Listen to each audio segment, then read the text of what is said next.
Shalom. Om Swastiastu.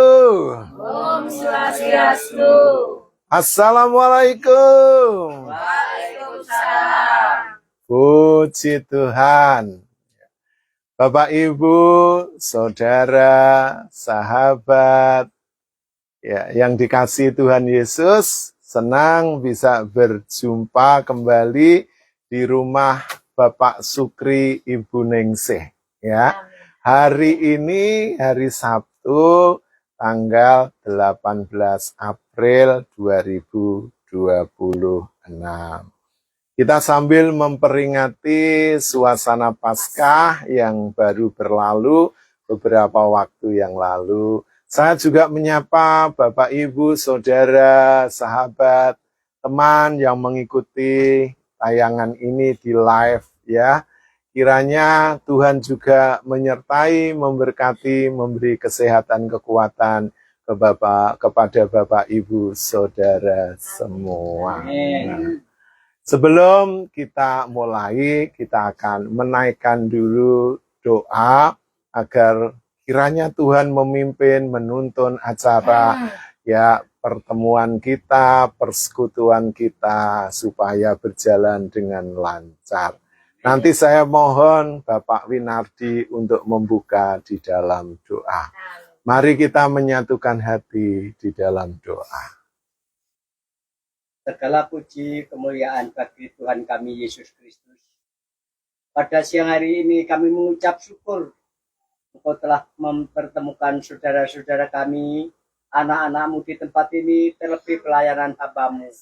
Ini semata-mata kemurahan dan anugerah daripada Engkau Tuhan Yesus Kristus. Terima kasih Tuhan, terima kasih.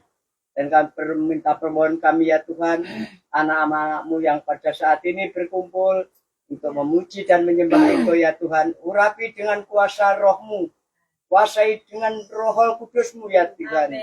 Biar semua ini apa yang menjadikan pergumulan kami ini menjadi berkat, menjadi saluran berkat saudara-saudara kami yang belum mengenal Tuhan kami Yesus Kristus. Terima kasih Tuhan, terima kasih. Doa kami yang jauh dari sempurna kami alaskan di dalam nama Tuhan kami Yesus Kristus. Haleluya. Amin. Puji Tuhan, Bapak, Ibu, saudaraku yang dikasihi Tuhan, khususnya yang ada di tempat ini. Kita naikkan satu pujian, indah rencanamu Tuhan. Rencana Tuhan indah di dalam hidup setiap kita semua. Ya. Untuk pemain musik akan dipandu oleh Bapak Gusti. Dipersilahkan.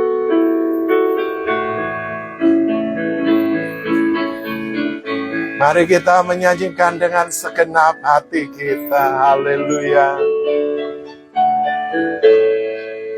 Indah rencanamu Tuhan di dalam hidupku. Walau ku tak tahu dan ku tak mengerti semua jalanmu. Dulu ku tak tahu Tuhan, berat ku rasakan, hati menderita dan ku tak berdaya menghadapi semua. Kembali kita naikkan dari awal. Indah rencanamu Tuhan di dalam hidupku.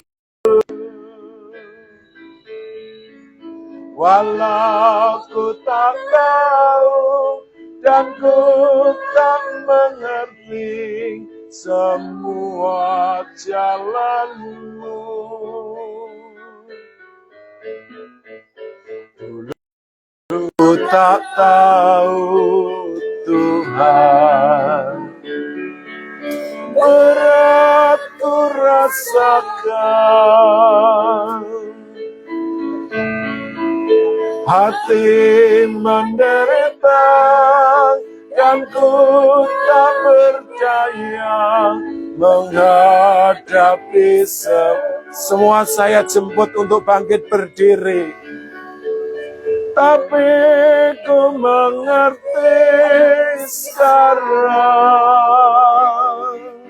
kau tolong padaku. Kini ku melihat dan ku merasakan indah rencanamu, tapi ku mengerti sekarang kau tolong padaku. Kini ku melihat dan ku merasakan indah rencanamu. Biarkan musik mengalun dengan lembut. Mari kita meresapi, kita menghayati betapa dalam, betapa indah rencana Tuhan di dalam hidup kita. Karena itu jangan menyerah, jangan putus asa, tetap percaya kepada rencananya. Kita pujikan kembali.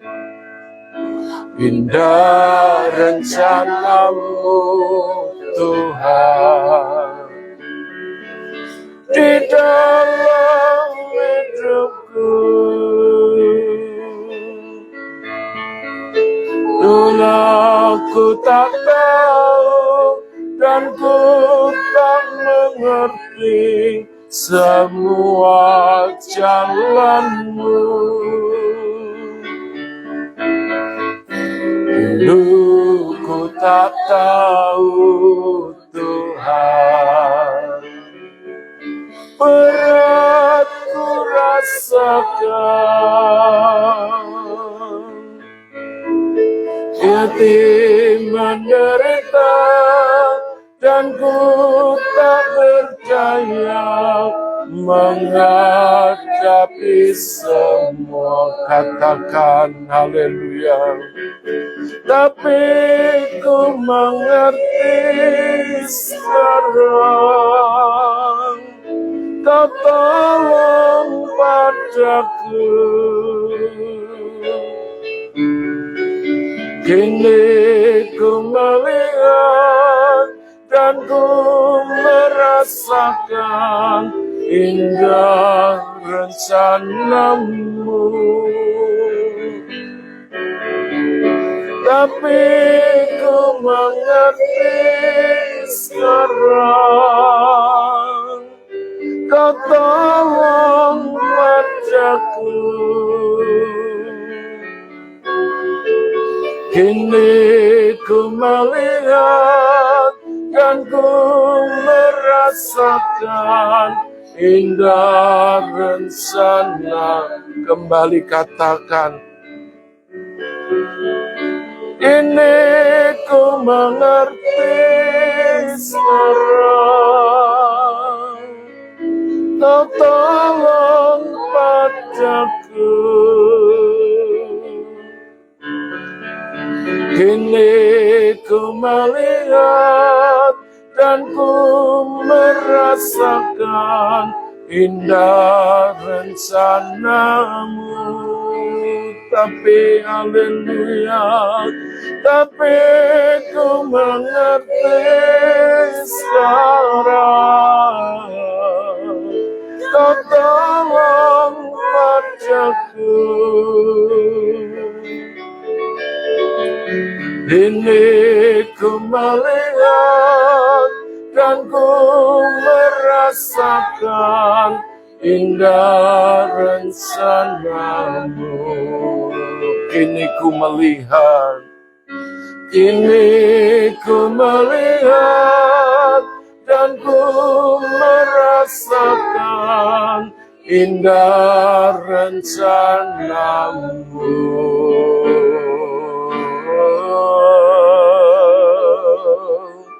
Haleluya.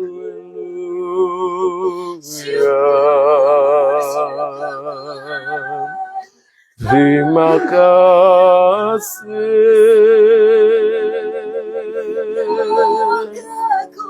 Haleluya.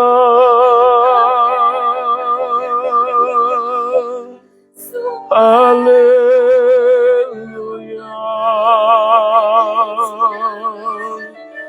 Kami merasakan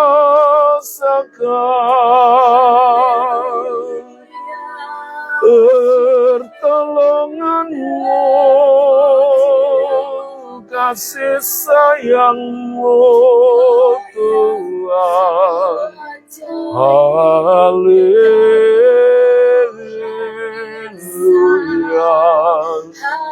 Terima kasih, Yesus. Terima kasih, Tuhan. Puji Tuhan. Masih bisa berdiri? Ya, sebelum kita duduk nanti lebih lama, kita nyanyikan lagu yang berirama rancak sukacita, ya. Ya, anak Allah, Yesus namanya. Nerere gitu ya. Oke, puji Tuhan. Yuk. Dapat sambil tepuk.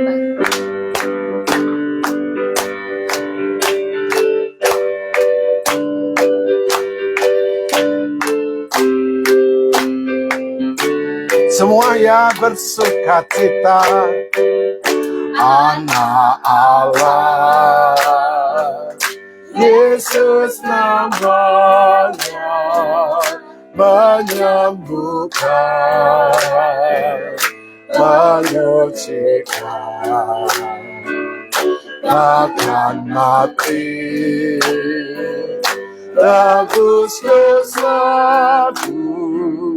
Kubur kosong membuktikan Dia hidup. Anak Allah, anak Allah, Yesus namanya, menyembuhkan, menyucikan, takkan mati, tebus dosaku. Kubur kosong membuktikan Dia hidup. Sabda hidup ada di esok.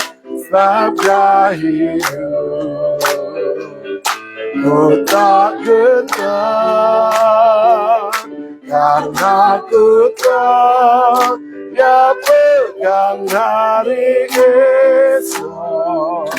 Hidup jadi berarti sebab Dia hidup. Lagi ya, anak Allah, amin. Yesus namanya, menyembuhkan, menyucikan, takkan mati, tebus dosaku. Kubur kosong membuktikan Dia hidup. Sabda hidup ada hari esok. Sabda hidup ku tak gentar, karena ku tahu Dia pegang hari esok. Hidup jadi berarti sebab Dia hidup. Katakan sebab Dia hidup. Sebab Dia hidup ada hari esok. Sebab Dia hidup ku tak gentar,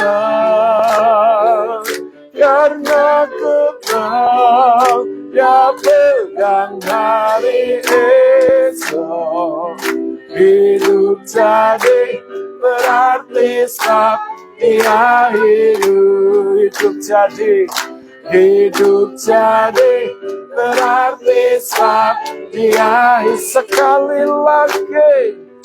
Hidup jadi berarti sebab dia hidup. Ya, hidup kita jadi berarti sebab Tuhan Yesus hidup. Amin. Sekali lagi kita nyanyikan lagu yang bernuansa dangdut ya, hitam atau putih. Nah, setelah itu baru kita duduk dengan enak. Nah, dangdutan, mari Pak Gusti.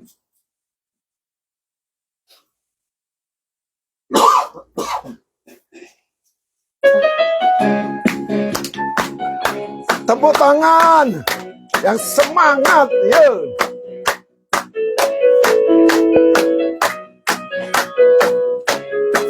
Lagi.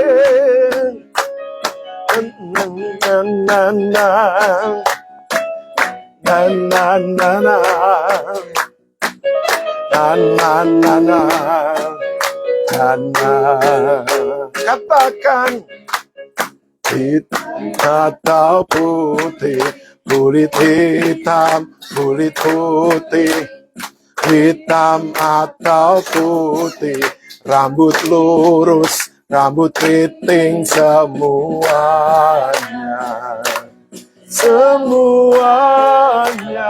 disayang Tuhan. Lagi hitam atau putih, kulit hitam, kulit putih, hitam atau putih, mata bulat, mata sipit, semuanya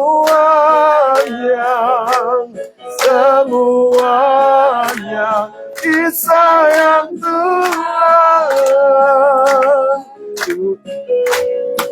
Haleluya. Tuhan Yesus mengasihimu. Tuhan Yesus mencintaimu. Tanpa memandang suku bangsa, semua berharga di mata Tuhan. Kembali katakan Tuhan Yesus. Tuhan Yesus mengasihimu. Tuhan Yesus mencintaimu. Tanpa memandang suku bangsa, semua berharga di mata Tuhan. Di mata Tuhan. Yuk goyang musik. Amin. Yakin ya. Lebih semangat. Haleluya.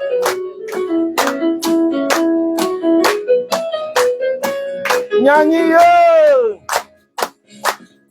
Hitam atau putih, kulit hitam, kulit putih, amin. Hitam atau putih, rambut lurus, rambut lurus, semuanya, amin. Semuanya disayang Tuhan. Lagi hitam atau putih, kulit hitam, kulit putih, hitam atau putih, mata bulat, mata sipit, semuanya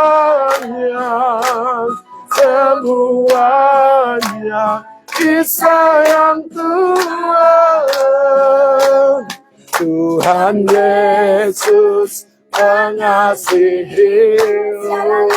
Haleluya. Tuhan Yesus mencintaimu. Amin. Tanpa memandang suku bangsa, semua berharga. Katakan Tuhan Yesus, Tuhan Yesus mengasihimu. Tuhan Yesus mencintaimu. Tanpa memandang suku bangsa, semua berharga di mata Tuhan. Tuhan Yesus mengasihimu. Tuhan Yesus mencintaimu. Haleluya. Tanpa memandang suku bangsa, semua berharga di mata Tuhan. Di mata Tuhan.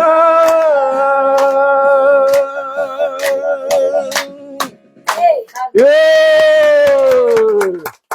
Mantap sekali, silahkan duduk. Haleluya. Semua sudah berkeringat ya. Semangat. Ya tempatnya soalnya kecil. Haleluya. Haleluya. Enggak masalah. Iya, enggak apa-apa ya. Sebelum iya. Ya, amin, amin, amin. Iman kita akan jadi. Haleluya. Kita akan merenungkan firman Tuhan, tapi sebelumnya kita naikkan pujian ini. Ku mau cinta Yesus selamanya. Yang pertama kali. Berapa syakar. Mari kita percaya bahwa Tuhan mencintai kita melewati badai masalah persoalan hidup kita. Tuhan selalu ada bersama kita. Kita buka hati kita. Amin, amin. Ku mau cinta Yesus selamanya. Ku mau cinta Yesus selamanya. Meskipun badai silih berganti dalam hidupku, ku tetap cinta Yesus kembali lagi ku mau cinta Yesus selamanya. Haleluya. Ku mau cinta Yesus selamanya. Meskipun badai silih berganti dalam hidupku, ku tetap cinta Yesus selamanya. Katakan, ya Aba, Bapa, ini aku anakmu, layakkanlah seluruh hidupku. Ya Aba, Bapa, ini aku anakmu, pakailah sesuai dengan rencanamu. Biar musik mengalun dengan lembut. Percayalah, badai hidup, masalah persoalan bisa datang silih berganti, namun Tuhan selalu ada bersama, menyertai, melindungi, menjaga hidup kita.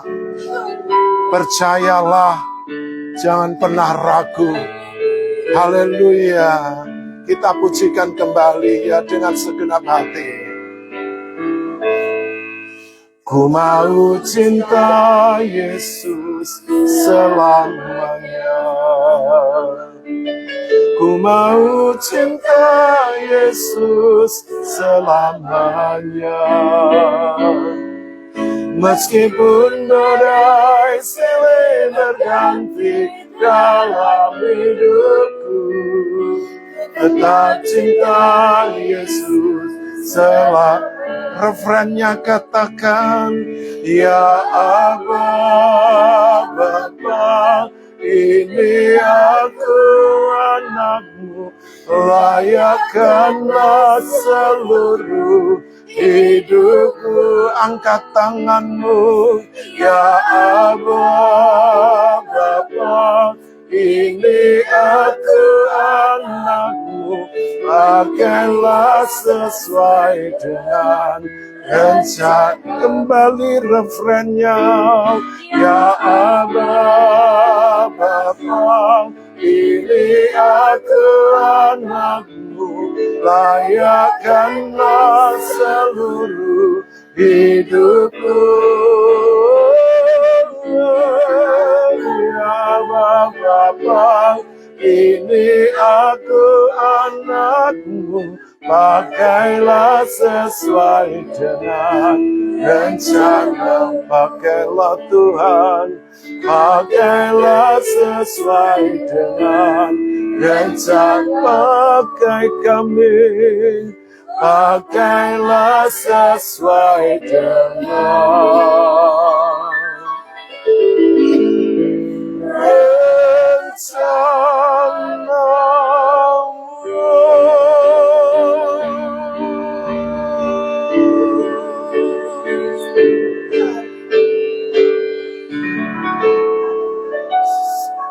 Kita tenangkan hati kita akan berdoa. Nanti Ibu Ningsih akan berdoa untuk merenungkan firman Tuhan. Haleluya, haleluya. Syukur, syukur. Terima kasih Bapa. Bapa kami yang ada di dalam kerajaan surga. Pada sore kali ini kami berkumpul di tempat ini dengan penuh rasa kerendahan hati. Kami memohon belas kasihan dari Engkau Tuhan. Urapi kami semua yang hadir pada sore kali ini ya Bapa. Urapi juga hamba-Mu yang akan menyampaikan kebenaran firman-Mu Bapa. Agar firman-Mu yang akan disampaikan dapat tertanam, bertumbuh, terlebih menjadi rema di dalam kehidupan kami. Bapa, pada sore kali ini Bapa, beri kami telinga yang dengar-dengaran, hati yang lemah lembut, agar apa yang ditabur nanti dapat bertumbuh dan berbuah-buah, terlebih kami dapat melakukan kehendak-Mu ya Bapa. Bapa, inilah doa kami yang jauh dari sempurna, yang kami beralaskan di dalam nama Tuhan Yesus Kristus, dalam nama Yesus. Haleluya, haleluya. Amin. Amin. Shalom. Puji Tuhan. Senang ya tahun ini boleh kembali datang pulang ke Bali. Saya bersama istri ya, dan juga dengan pengurus dari gereja kami JKI Mandiri Tunanetra Eklesia yang ada di Malang, Bapak dan Ibu Winardi ya. Senang juga boleh berjumpa walaupun kondisi ekonomi ya agak menurun ya, dan memang banyak yang mengalami kesulitan, tekanan, tapi saya percaya Bapak Ibu tetap sehat semua nggih? Semua sehat ya? Ya puji Tuhan. Ya, dan melalui Ibu Ningsih bersama keluarga Bapak Sukri dan anak-anak Bapak Ibu yang ada di Berkat untuk Bali, kami bersyukur semuanya dalam kondisi baik dan sehat. Nah, pada sore ini saya ingin mengajak Bapak Ibu untuk merenungkan, ini berkaitan dengan apa ini? Selain Paskah, berdasarkan dengan korban. Korban itu juga berbicara tentang persembahan, ya. Tetapi juga berkaitan dengan makanan. Nah, yang di Bali ini, wah, orang itu sudah terbiasa dan ya tidak ada yang katanya haram atau najis. Nah, di sini itu kalau binatang babi ya sudah sangat dikenal. Bahkan olahan-olahan babi di Bali ini ada beguling. Setelah itu ada apa? Apa lagi? Kenyol. Apalagi? Babi kecap, urut. Nah, urutan. Isi. Bedeng-deng. Ya, pokoknya banyak ya. Nah, pokoknya banyak. Pokoknya panganan oke. Babi situk dadi macem-macem ya. Yang penting orang babi ngepet. Itu dia. Tapi babinya kepet, Pak. Jarang mandi enggak ya. Puji Tuhan. Nah, Bapak Ibu, kisah ini menceritakan tentang bagaimana Tuhan, pencipta alam semesta, yang menjadikan langit dan bumi itu mengasihi manusia. Siapa manusia? Saya, Bapak, Ibu, Saudara, semua. Termasuk saudara-saudara yang saya kasihi, yang ada di Bali ini. Ya, iman percaya kita boleh berbeda. Tetapi Tuhan itu menciptakan manusia sama di hadapannya. Makanya nggak boleh menghina, nggak boleh merendahkan, nggak boleh mengucilkan, ya, nggak boleh menjauhi. Harus merangkul, mengasihi, menyayangi, menolong satu dengan yang lain. Apapun, ya, latar belakang budaya, adat istiadat, iman percaya. Nah, termasuk saudara-saudaraku, ya, mayoritas di sini ya, teman-teman difabel, netra, ya, Hindu yang ada di Bali ini. Saya datang ke Bali ini sudah kurang lebih antara 12 atau 14 tahun yang lalu. Ya, dulu waktu itu ya masih dengan sahabat saya, tidak saya sebut namanya, dan kita bertemu dengan Ibu Ningsih, waktu itu masih 5 orang atau 5 keluarga. Tapi sekarang berkembang luar biasa. Ya, karena Tuhan mengasihi, menyayangi Bapak, Ibu, Saudara. Sebetulnya tahun ini kami juga rindu untuk melakukan, ya, mengundang lebih banyak seperti yang biasanya tempatnya di Gria Raba. Tapi karena kondisi situasi yang masih belum memungkinkan, jadi kami mengundang secara terbatas, ya. Tapi kami tetap mengasihi Bapak, Ibu, Saudara semua. Kami terus mengingatnya di dalam hati. Nah, ternyata Tuhan itu tidak mencari banyak orang. Tuhan itu juga tidak tertarik hanya dengan orang kaya, orang pandai, orang yang tinggal di gedung-gedung, yang di istana. Tuhan tidak nyari juga orang-orang yang berpakaian bagus, tapi justru Tuhan itu menjumpai seseorang yang berada setiap hari di pekuburan. Dia dirantai, dibelenggu, dia dipasung karena dianggap gila, orang waras. Karena dia suka mengamuk, bahkan dia suka mematahkan rantai dan belenggunya. Dan dia merusak apa saja yang ada di sekitarnya. Mengapa? Apakah orang ini ya mengalami gangguan? Iya. Apakah orang ini orang yang tidak waras? Iya. Tapi apakah dia ini orang biasa yang dapat melakukan semuanya? Itu tidak. Karena ternyata orang ini dirasuki oleh kuasa gelap atau dirasuki oleh setan atau iblis. Bukan hanya satu, tapi jumlahnya banyak sekali. Jadi ternyata kuasa gelap, roh-roh jahat, itu bisa merasuki kepada satu orang. Jumlahnya itu tidak hanya ya satuan, puluhan, ratusan, tapi bisa ribuan.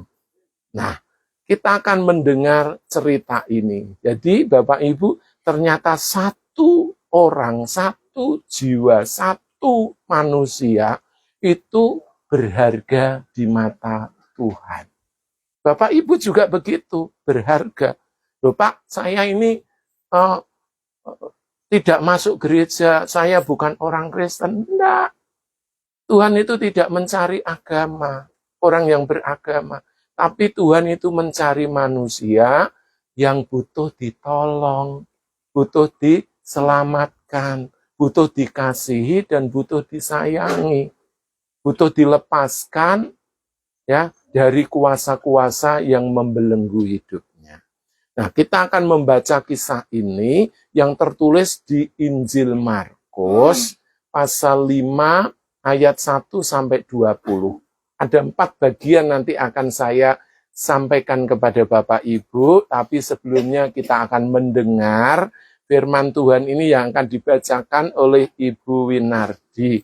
Kepada Ibu Winardi, monggo dipersilahkan. Injil Markus ayat 5 Pasal 5 ayat 1 sampai 20. Jahat dari orang Gerasa. Lalu sampailah mereka di seberang danau di Gerasa, daerah orang Gerasa. Baru saja Yesus turun dari perahu, datanglah seorang yang kerasukan roh jahat dari pekuburan menemui dia. Orang itu diam di sana dan tidak ada seorang pun lagi yang sanggup mengikatnya, sekalipun dengan rantai. Karena sudah sering ia dibelenggu dan dirantai, tetapi rantainya diputuskannya dan belenggunya dimusnahkannya, sehingga tidak ada seorang pun yang cukup kuat untuk menjinakkannya. Siang malam ia berkeliaran di pekuburan dan di bukit-bukit sambil berteriak-teriak dan memukuli dirinya dengan batu. Jika ia melihat Yesus dari jauh, berlarilah ia mendapatkannya, lalu menyembahnya. Dan dengan keras ia berteriak, "Apa urusanmu dengan aku, hai Yesus, anak Allah yang maha tinggi? Demi Allah, jangan siksa aku." Karena sebelumnya Yesus mengatakan kepadanya, "Hai engkau roh jahat, keluar dari orang ini." Kemudian ia bertanya kepada orang itu, "Siapa namamu?" Jawabnya, "Namaku Legion, karena kami banyak." Ia memohon dengan sangat supaya Yesus jangan mengusir roh-roh itu keluar dari daerah itu. Adalah di sana, di lereng bukit, sejumlah besar babi sedang mencari makan. Lalu roh-roh itu meminta kepadanya, katanya, "Suruhlah kami pindah ke dalam babi-babi itu. Biarlah kami memasukkannya." Yesus mengabulkan permintaan mereka, lalu keluarlah roh-roh jahat itu dan memasuki babi-babi itu. Kawanan babi yang kira-kira 2.000 jumlahnya itu terjun dari tepi jurang ke dalam danau dan mati lemas di dalamnya. Maka larilah penjaga-penjaga babi itu dan menceritakan hal itu di kota dan di kampung-kampung sekitarnya. Lalu keluarlah orang itu melihat apa yang terjadi. Mereka datang kepada Yesus dan melihat orang yang kerasukan itu duduk sudah berpakaian dan sudah waras. Orang yang tadinya kerasukan legion itu, maka takutlah mereka.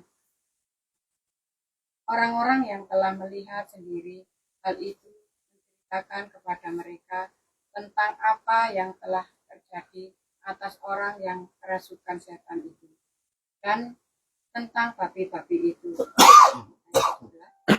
Lalu mereka mendesak Yesus supaya ia meninggalkan daerah mereka. Pada waktu Yesus naik lagi ke dalam perahu, orang yang tadinya kerasukan setan itu meminta supaya diperkenankan menyertai dia. Yesus tidak memperkenankannya, tetapi ia berkata kepada orang itu, pulanglah ke rumahmu, kepada orang-orang kampungmu, dan beritahukanlah kepada mereka segala sesuatu yang telah diperbuat oleh Tuhan atasmu dan bagaimana ia telah mengasihi engkau. Ayat 20. Orang itu pun pergilah dan mulai memberitahukan di daerah Dekapolis segala apa yang telah diperbuat Yesus atas dirinya, dan mereka semua menjadi heran. Terima kasih. Sudah. Ya. Puji Tuhan, Bapak Ibu, itulah kisah yang diceritakan oleh penulis Injil Markus. Ya, di Markus pasal 5 ayat 1 sampai 20. Ada 4 bagian di dalam cerita ini. Ya. Bahwa Tuhan Yesus itu mengasihi sekalipun cuma 1 orang. Sebab 1 orang bagi Tuhan sama juga dengan ribu-ribu atau jutaan manusia yang lain. Ya. Kisah ini juga bisa dibaca tentang domba yang hilang. Ketika 100 domba itu dibawa ke padang belantara untuk digembalakan, yang 99 mereka berkumpul, tapi yang 1 ini keluar dari kumpulannya dan tersesat, akhirnya jatuh ke jurang. Tapi Tuhan Yesus tetap mencari yang 1 dan meninggalkan yang 99. Sebab yang 99 ini berkumpul dengan kelompoknya, ada di satu tempat yang aman, tapi yang 1 ini ya hidupnya dalam bahaya. Begitu juga 1 orang yang kerasukan setan ini. Ya, ayat 1 sampai 5 diceritakan di mana Tuhan Yesus itu datang ke daerah itu. Daerah itu namanya Gerasa. Daerah itu ada di tepi danau. Ya, tentunya kalau daerah tepi danau itu daerahnya subur, daerahnya hijau. Dan di dekat danau itu ada pekuburan. Kalau Bapak Ibu di Bali ini pekuburannya itu sepi atau ramai ya. Kalau seperti di kota-kota besar, pekuburan itu malah kadang dibuat tempat tinggal, kadang dibuat kayak rumah ya sementara, ada banyak orang tinggal di situ. Kalau di Bali ini boleh enggak? Kayak enggak boleh ya, dilarang ya. Bali benar-benar dikeramatkan ya, harus dijaga gitu ya, supaya tidak sembarangan orang ada di sana. Nah, begitu juga ya, seorang laki-laki ini yang kerasukan roh jahat itu, dia sering berkeliaran di pekuburan dan di pegunungan dekat situ. Sering dirantai, dibelenggu, tapi rantainya diputus, belenggunya dipatahkan. Dan orang-orang tidak berani mendekat. Sekalipun mungkin orang itu banyak menangkap dia, dirantai lagi, diikat lagi, dibelenggu lagi, dilepaskan lagi. Dan dia suka berteriak-teriak di daerah itu, bahkan dia memukuli dirinya dengan batu. Kalau tubuhnya ini dipukul dengan batu, berdarah ya, pasti luka ya, pasti sakit.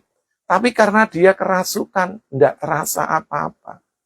Ya, kayak orang yang main kayak ya ada kuda lumping apa biasanya kan gitu ya, makan ada gabah dari padi itu, yang makan beling dan apa, enggak apa-apa, karena di dalam dirinya ada 1 kuasa yang membuat dia ini tidak terluka atau tidak berdarah. Begitu juga orang yang kerasukan ini. Tidak berdarah sekalipun dipukuli dengan batu itu kan kasar, runcing, ya pasti ya tajam kena tubuhnya. Pasti banyak luka-lukanya. Tapi dia tidak rasa. Karena apa? Dia dirasuki dengan roh jahat.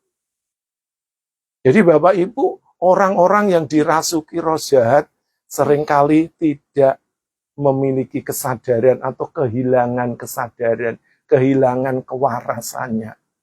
Ya. Sehingga dia bisa melukai diri sendiri, melukai orang lain, merusak lingkungan, dan juga membuat orang-orang di sekitarnya jadi takut, tidak tenang. Ya. Makanya kalau hidup seseorang itu ya tidak terkendali, ya dirasuki oleh sesuatu, membuat ya hidupnya itu tidak damai, tidak tenang, ya bisa juga menyakiti dirinya, orang di sekitarnya. Suasananya jadi tegang. Jadi tidak aman. Begitu juga dengan keberadaan orang ini. Gitu ya. Mengapa Tuhan Yesus itu perlu datang ke tempat sunyi untuk bertemu dengan orang ini? Karena orang ini sudah terlalu lama tersiksa, hidupnya terbelenggu, ya, dan membahayakan diri sendiri dan orang lain. Karena itu Tuhan itu perlu datang untuk menolong dia. Apakah Bapak Ibu juga dalam hidup ini ada banyak masalah persoalan yang kita hadapi, kalau kita tidak kuat, kita tidak mampu, ya. Kita memang bisa mencari pertolongan kepada keluarga, saudara, orang tua, ya, bisa minta pertolongan dari lingkungan, dari pemerintah, ya. Tapi seringkali pertolongan itu sifatnya terbatas. Tapi kalau Tuhan yang menolong kita, itu tak terbatas. Bahkan Tuhan bisa membebaskan hidup kita yang terbelenggu, yang menderita, yang sengsara. Bisa dibebaskan dari semua ikatan kuasa gelap, ikatan dosa, dan lain sebagainya.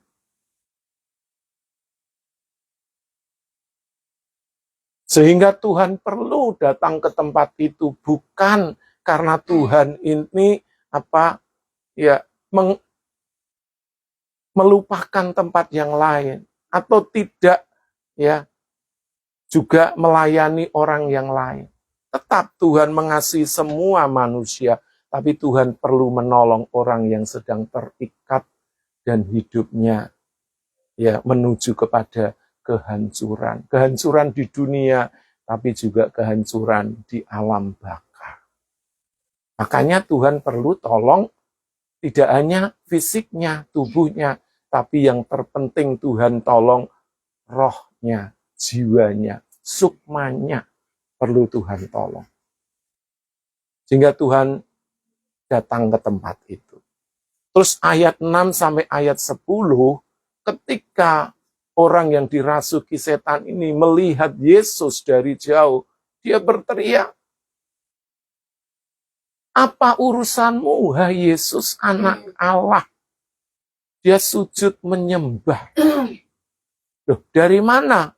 Apa ini orang yang tadi itu gila kok tahu Yesus ini adalah anak Allah?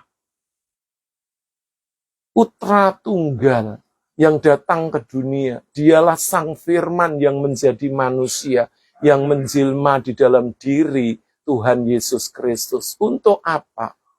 Untuk menyelamatkan manusia yang terbelenggu oleh dosa, yang terikat oleh kuasa gelap.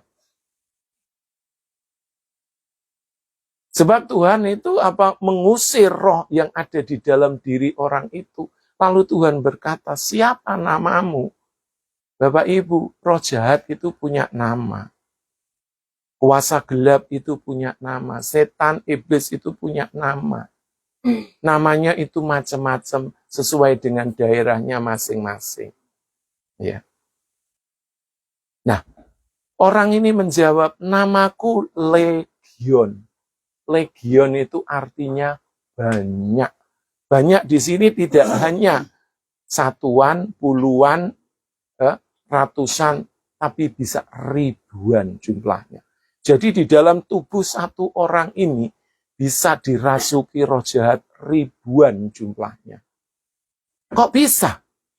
Wong tubuh manusia ini walaupun besar, gede, tinggi, seberapa sih manusia? Paling tingginya paling buanter ada yang 2 meter lebih gitu ya. Sebesarnya paling ya sekitar 300 kilo itu sudah super apa ini ya, overweight sisa. Ya. Masa bisa ditinggali oleh ribuan roh jahat? Roh jahat itu bukan fisik, tapi itu roh. Ya. Roh itu ya tak terlihat, tak berbentuk, tapi dia bisa menjelma seperti manusia, menjadi apa saja. Tapi roh jahat itu tinggal di dalam diri orang itu dengan jumlah ribuan. Lalu dia berkata, jangan usir aku kalau kamu mau ngusir, ya Tuhan Yesus. Loh, ini roh jahat loh, mengakui bahwa Yesus itu Tuhan. Sebab Tuhan Yesus itu berkuasa. Dia sang firman yang menjadi manusia, dia yang menjadikan alam semesta, langit, bumi, bintang, bulan, matahari, ya alam semesta, jagat raya, bumi, dan isinya ya manusia, laut, ya ikan-ikan, burung-burung, hewan melata, ternak, dan sebagainya. Semua diciptakan oleh Tuhan Yesus. Karena dia sang firman yang menciptakan dari yang tidak ada menjadi ada. Ya. Dan iblis ini tahu bahwa dia ini berkuasa. Dia tidak bisa melawan Tuhan Yesus. Karena Tuhan Yesus itu bisa melakukan apa saja untuk menghancurkan iblis tadi. Makanya dia minta dispensasi supaya dia keluar dari tubuh orang ini. Kalau orang ini keluar berarti orang ini apa? Bebas. Tidak lagi terikat, tidak lagi dikuasai. Dan di daerah itu ada orang yang mengembalakan babi. Jumlahnya nggak sedikit, diperkirakan berapa? 2.000 ekor. Nah, kalau saya tanya di Bali ini satu babi harganya berapa? Yang baru lahir, yang baru 3 bulan. Iya, berapa harganya? 900-an. Kalau sudah gemuk, besar, sudah siap untuk dipotong berapa? Untuk dipotong guling apa? Untuk Iya, potong guling apa ya? Yang diguling ada yang 2,5 Juta, 1,5 2 juta. Yang paling besar harga berapa? Kalau guling sih 2,5 bisanya. Oh, 3 juta ada, bisa lebih. Paling gede ada ya. Perkirakan sudah kalau 3 juta. 3 juta ya 1 ekor, 2.000 kali ya. Kali berapa itu tadi? 3 juta. 2.000 kali 3 juta berapa? 6 miliar. Jadi Tuhan menyelamatkan satu jiwa manusia yang bagi orang lain itu, orang itu jahat, orang itu suka merusak lingkungan, ya, orang itu menakutkan, ya, orang itu tidak layak untuk dikasihani, untuk ditolong, untuk diterima kembali di tengah masyarakat atau di Banjar kalau di Bali ini di lingkungan ya sesama manusia yang lain, tapi Tuhan menolong menyelamatkan. Satu orang Tuhan hargai apa dengan 2.000 ekor babi.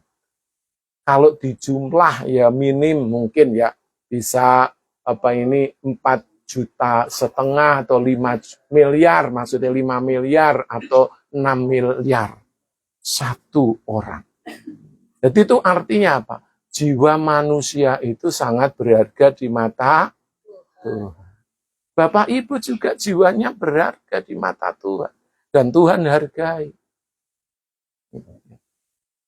Apa yang diceritakan ini bukan cerita yang diada-adakan, tapi ini kejadian yang ditulis berdasarkan sejarah.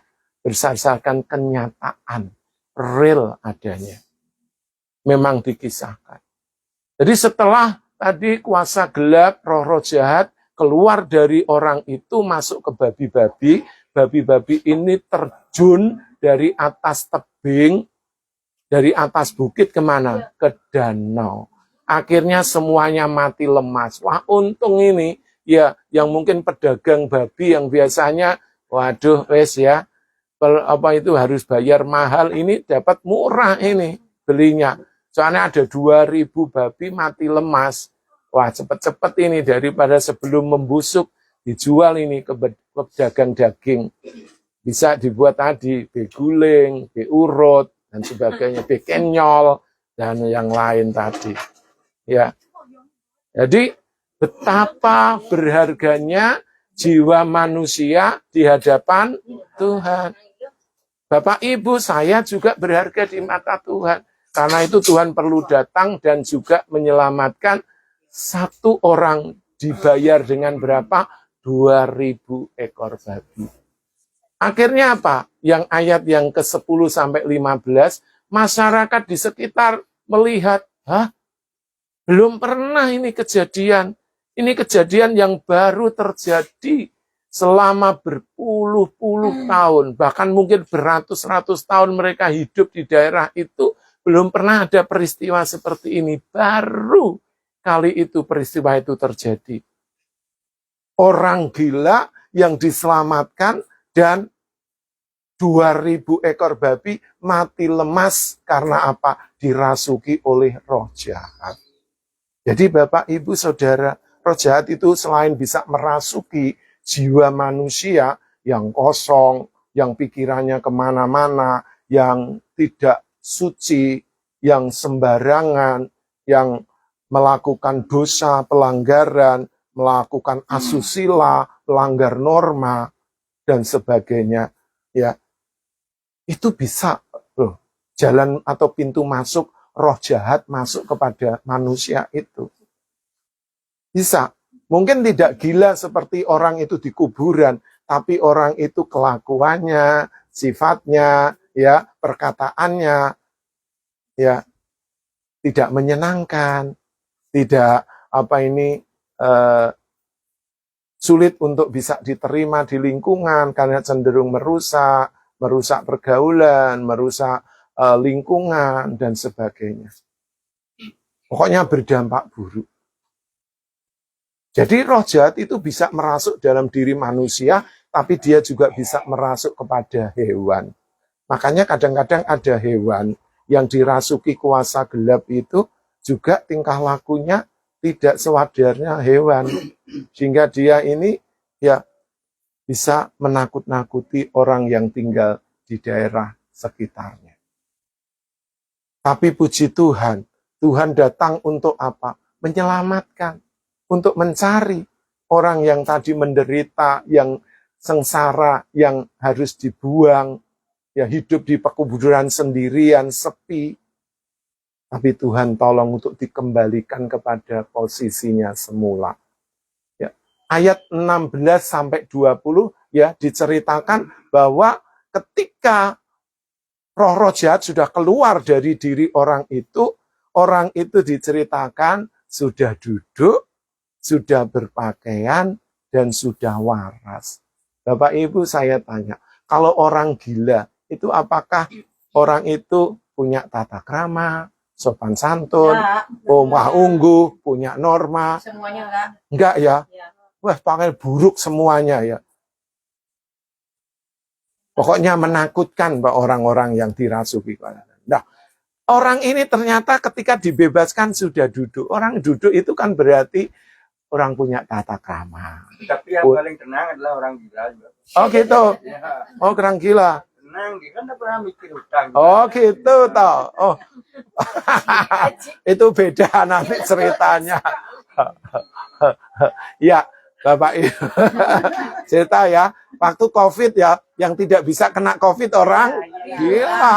Nggak pernah orang gila dibawa ke rumah sakit karena COVID ya. Tidak berpengalaman. Gitu ya.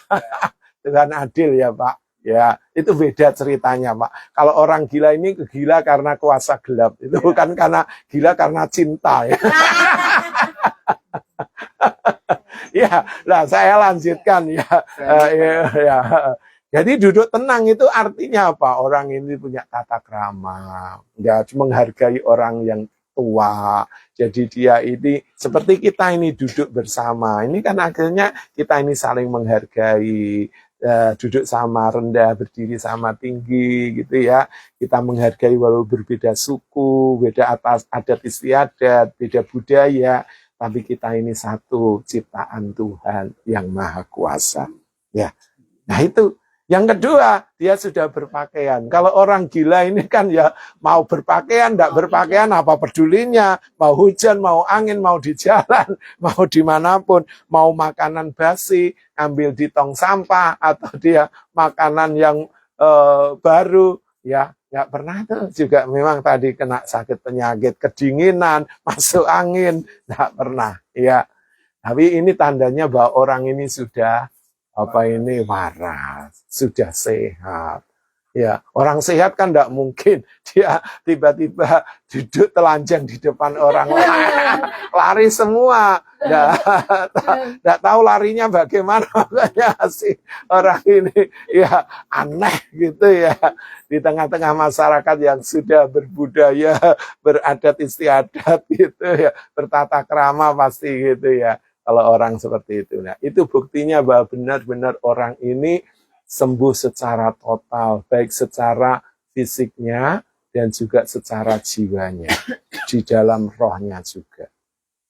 Jadi ternyata Tuhan itu mencari menyelamatkan satu orang sama berharganya dengan ribuan orang, mengorbankan 2.000 ekor babi untuk keselamatan jiwa satu manusia yang terbelenggu oleh kuasa gelap dan dosa.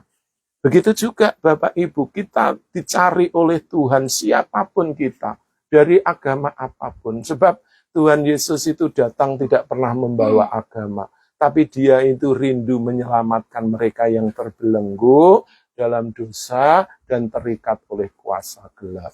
Supaya apa? Hidup kita bebas, hidup kita merdeka, baik di dunia ini sampai nanti di alam baka, di dalam kekekalan. Nah, akhirnya yang bagian keempat, orang ini yang sudah waras tadi sudah sadar, sama Tuhan suruh pulang kembali ke keluarganya, ke kampungnya, akhirnya diterima karena orang ini sudah benar-benar sehat jasmani dan rohani. Tidak hanya diterima oleh keluarganya, tapi orang ini juga menceritakan pengalaman hidupnya. Dia itu bercerita atau bersaksi bahwa dalam kondisinya dulu yang mengerikan, yang mengenaskan, yang dijauhi, yang hidup seperti hewan di sana di hutan rimba.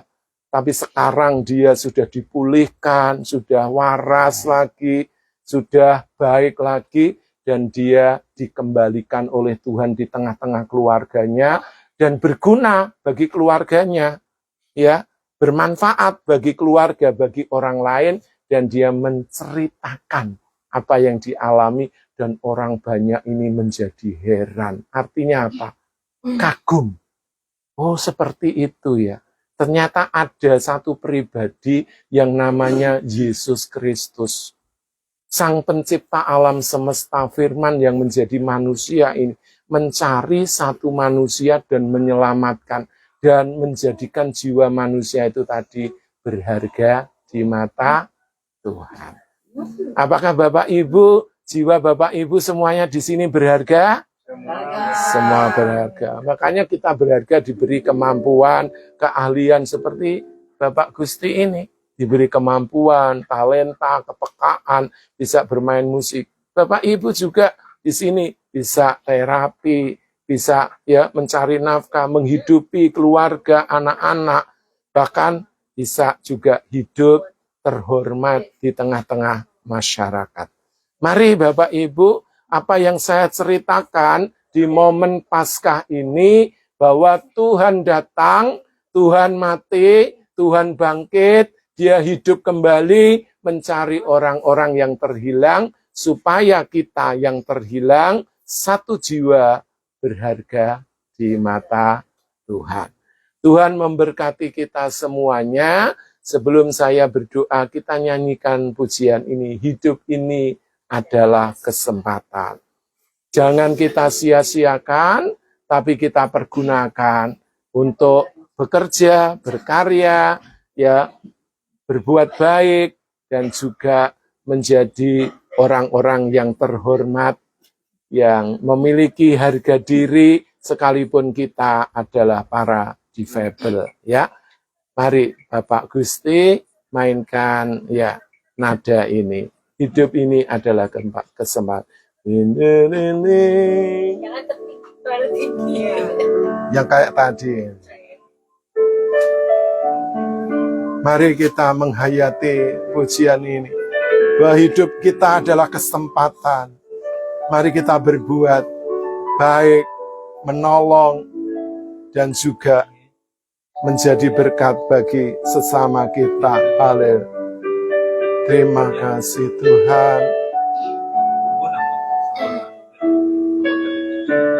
Nyanyikan bersama. Hidup ini adalah kesempatan. Hidup ini untuk melayani Tuhan. Jangan sia-siakan waktu yang Tuhan beri. Hidup ini hanya sementara. Kembali lagi. Hidup ini adalah kesempatan. Amin. Hidup ini untuk melayani Tuhan. Jangan sia-siakan waktu yang Tuhan beri. Hidup ini harus jadi berkat. Katakan, oh Tuhan, pakailah hidupku selagi aku masih kuat.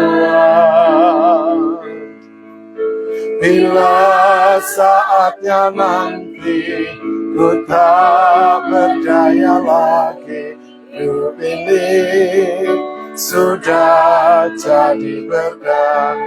Biar musik mengalun dengan lembut. Bapak, Ibu, Saudaraku, apakah hidup kita sudah menjadi berkat? Apakah hidup kita sudah berguna, baik untuk diri sendiri, keluarga, atau sesama kita? Atau hidup kita ini menjadi celah, menjadi bahan omongan?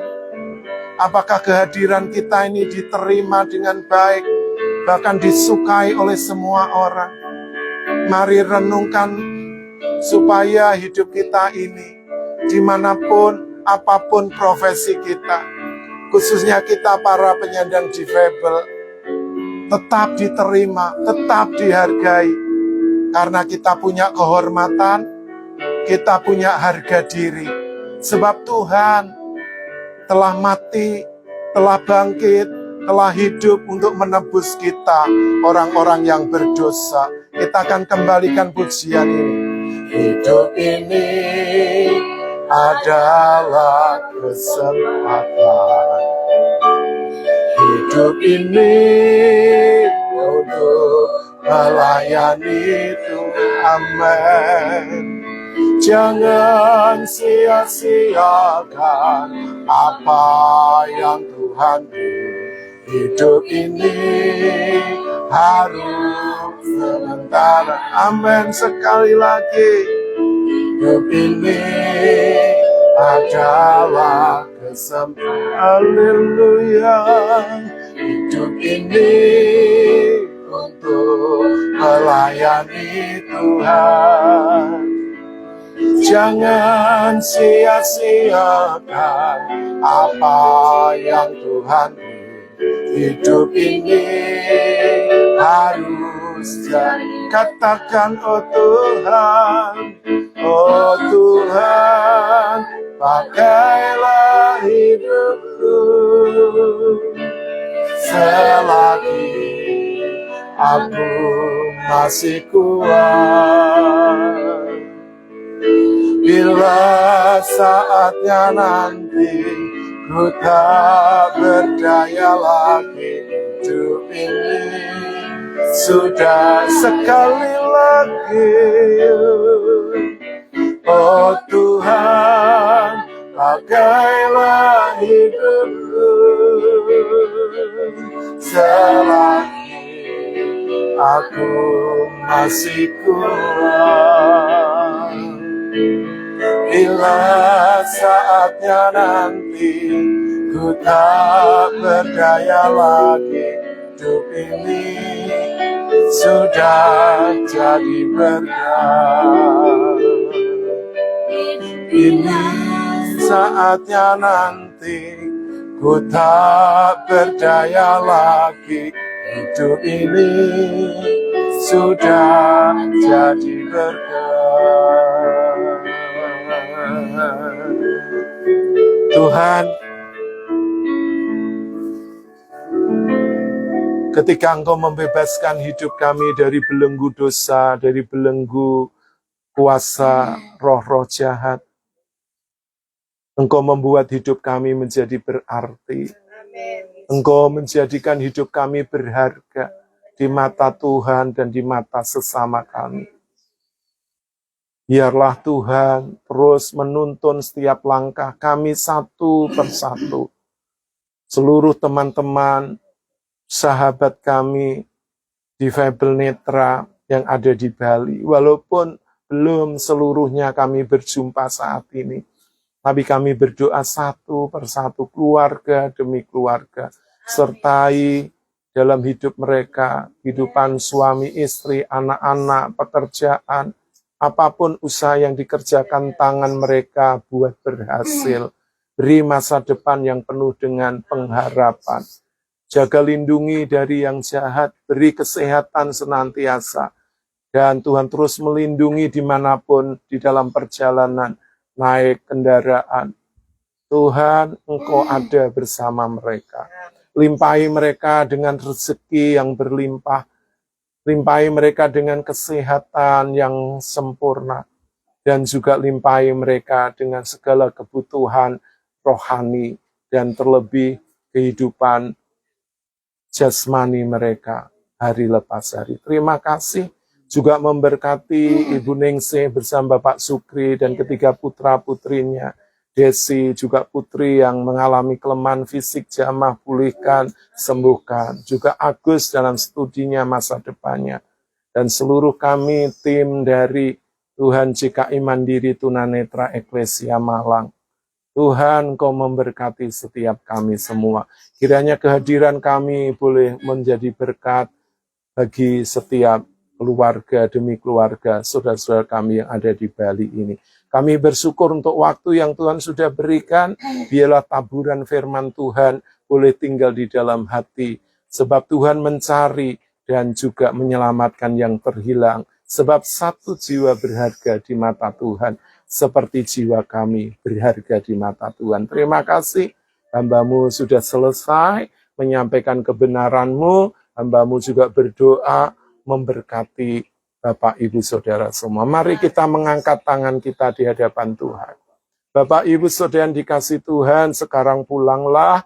Bala berkat anugerah damai sejahtera yang datang dari Allah Bapa di surga, cinta kasih sayang dari Tuhan Yesus Kristus, penghiburan kekuatan persekutuan dari Allah Roh Kudus, menyertai memberkati seluruh hidup Bapak, Ibu, Saudara, mulai saat ini sampai selama-lamanya, di dalam berkat nama Tuhan Yesus Kristus. Semua Bapak Ibu yang sudah diberkati bersama-sama katakan amin. Sebelum saya tutup dan akhiri di dalam persekutuan dan tayangan malam hari ini, saya mengucapkan terima kasih untuk Ibu Ningsih, Bapak Sukri, dan anak-anak, dan Bapak Ibu, teman-teman semua. Saya tidak sebutkan satu persatu. Terima kasih juga untuk Bapak Gusti yang sudah memandu, memainkan musik dengan indah, dan kehadiran Bapak Ibu semua kembali pulang disertai, dilindungi, dijagai sampai di rumah kembali dengan sehat walafiat. Dan juga mari kita, sebelum saya tutup, kita akan berdoa untuk berkat jasmani yang akan kita terima. Terima kasih sebelum kami pulang, tuan rumah, Ibu Ningsih, sekeluarga sudah menyiapkan berkat jasmani, cukupkan segala kebutuhan hidup untuk anak-anak yang studi, juga untuk kebutuhan hidup sehari-hari. Suci kuduskan makanan ini menjadi berkat kekuatan bagi kami, dan kami sambut berkat Tuhan ini di dalam nama Tuhan Yesus kami berdoa. Haleluya. Amin. Kita Bapak, makan dulu semuanya ya. sekali lagi saya ucapkan shalom. Om Santi, Santi, Santi. Oh. Ya, Tuhan Yesus memberkati kita semua. Amin. Sampai berjumpa lagi.